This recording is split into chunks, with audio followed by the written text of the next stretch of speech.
Welcome everyone. For this presentation, our topic is on human rights-based approach to science, technology, and development.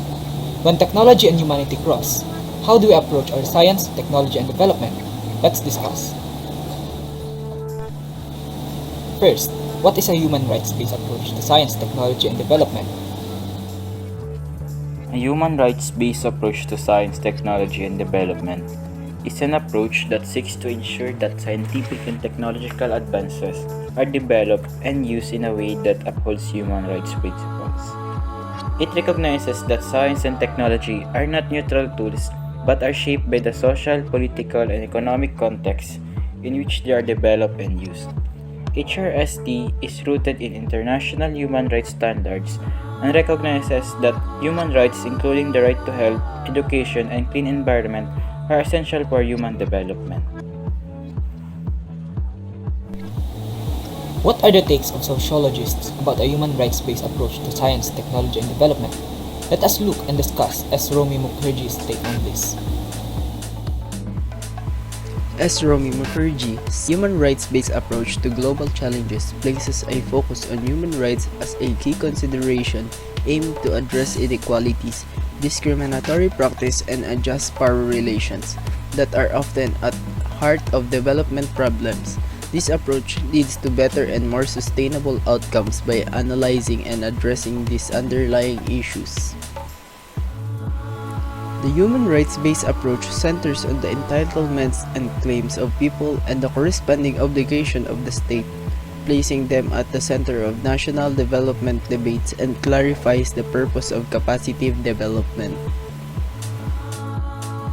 The human rights-based approach recognizes science as a value-laden, socially organized human activity shaped by organizational structure and procedures.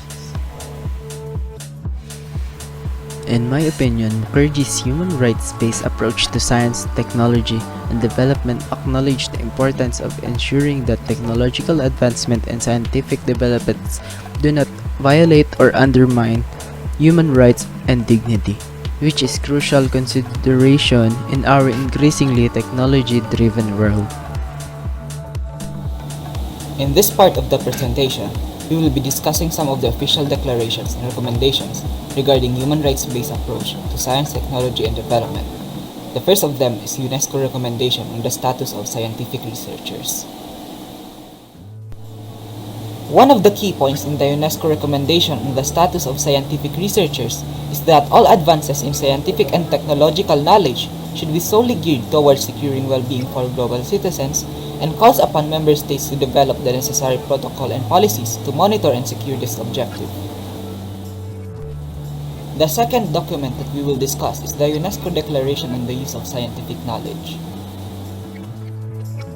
The UNESCO Declaration on the Use of Scientific Knowledge, Article 33, stated that the use of scientific knowledge for purposes that may harm human dignity, such as reproductive cloning of human beings, shall be deemed to be contrary to human rights and human dignity shall be prohibited.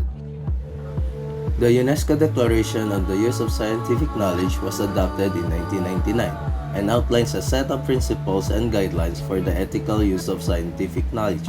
The declaration emphasizes the importance of scientific knowledge in addressing global challenges and advancing human well-being, while also acknowledging the potential risks and ethical dilemmas that may arise from its use. Furthermore, the declaration emphasizes the need for scientific knowledge to be used for peaceful purposes and not to be used for military purposes or to harm individuals or groups. It also emphasizes the importance of ensuring that scientific research is conducted with due regard for the protection of the environment and biodiversity. It also serves as framework for promoting responsible and ethical conduct in scientific research to ensure that scientific knowledge is used for the benefits of all people and the planet. In this portion of this presentation, I would like to bring up another important document, which is the Universal Declaration on Human Rights. Now, how does it relate to our topic on good life? The Universal Declaration of Human Rights, or UDHR, explicates the fundamental rights in 30 articles. It outlines inalienable human rights that are vital and necessary in the pursuit of a good life. The UDHR is said to be the milestone document in the history of human rights because it was collaboratively made by representatives of different legal and cultural backgrounds around the world. Moreover, it was translated into over 500 languages in order to universalize standards for fundamental human rights. Now, let us look into some of the articles in the UDHR. The first and second article in summary focuses on the equality in human rights without any discrimination. Looking at these two articles, I agree with the goals that these two articles are trying to achieve. I believe that as rational and social beings, I think that we should make human rights universally accessible and that we should be there for each other in terms of our universal needs. Articles 3 to 5 focuses on right to life, liberty, security, anti-slavery, and anti-cruelty. While I also agree with the goals that these articles are trying to achieve, humanity, in my opinion, is still struggling to align with these ideals. For example, Article 3 mentions right to life, and Article 5 mentions that no one shall be subjected to inhuman or degrading punishment. However, some countries still practice death sentences and physical punishments. It is a moral dilemma that we still debate until this day, but that is another topic for discussion. Moving on to Article 7 and Article 8. In summary, they focus on the equality of entitlement before the law without any discrimination. In my opinion, I also believe that all laws should protect and benefit every person in society. Every person should be treated equally in the law, regardless of social differences such as socio-economic status, race, and gender. The relevance overall of the UDHR in trying to achieve a good life is that it attempts to call for having universal, non-discriminatory human rights. The UDHR itself states that recognition of the inherent dignity and inalienable rights of all members of the human family is the foundation of freedom, justice, and peace in the world. In my opinion, if humanity strives for peace, freedom, and justice, then society is moving towards the right direction of achieving a good life. Before we proceed to other documents related to human rights-based approaches to science, technology, and development, what does good life mean? The good life is a subjective concept that can mean different things to different people. It is about finding a balance between various aspects of life and feeling content and satisfied with one's choice and experiences. I agree. This is why our approaches to science, technology, and development should be able to cater the needs of all people. Now let's proceed to the other documents related to human rights-based approaches to science, technology, and development. While there are many important instruments for implementing a human rights-based approach, in this we will focus on 6 key instruments: International Covenant on Economic, Social, and Cultural Rights, Declaration on Social Progress and Development, Declaration on the Use of Scientific and Technological Process in the Interest of Peace and for the Benefit of Mankind, Universal Declaration on Bioethics and Human Rights, the Declaration of Dakar, and the Cairo Declaration. The International Covenant on Economic, Social, and Cultural Rights, or ICESCR, is a treaty that recognizes economic, social, and cultural rights as fundamental human rights.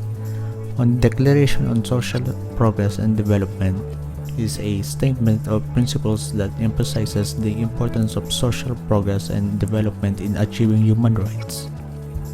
The Declaration on the Use of Scientific and Technological Progress in the Interest of Peace and for the Benefit of Mankind is a declaration that recognizes the importance of science and technology in promoting peace and development.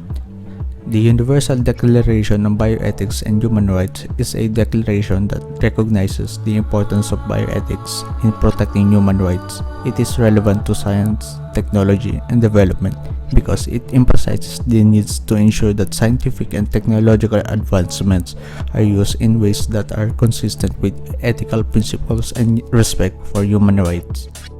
The Declaration of Dakar was adopted by UNESCO World Conference on Science for the 21st Century held in Dakar, Senegal in 2007. The declaration emphasizes the importance of science and technology in achieving sustainable development and calls for human rights-based approach to science and technology. And for the Cairo Declaration was adopted by the International Conference on Population and Development held in Cairo, Egypt in 2006.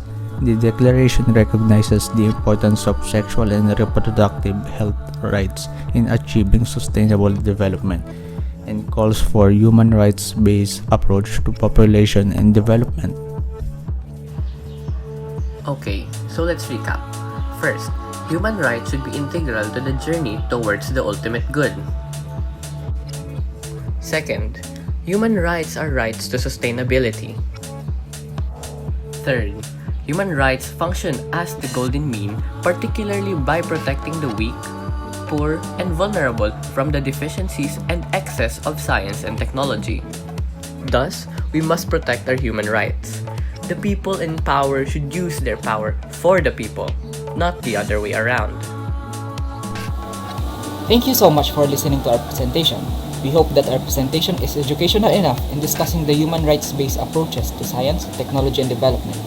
This is once again a group, and we are now signing off.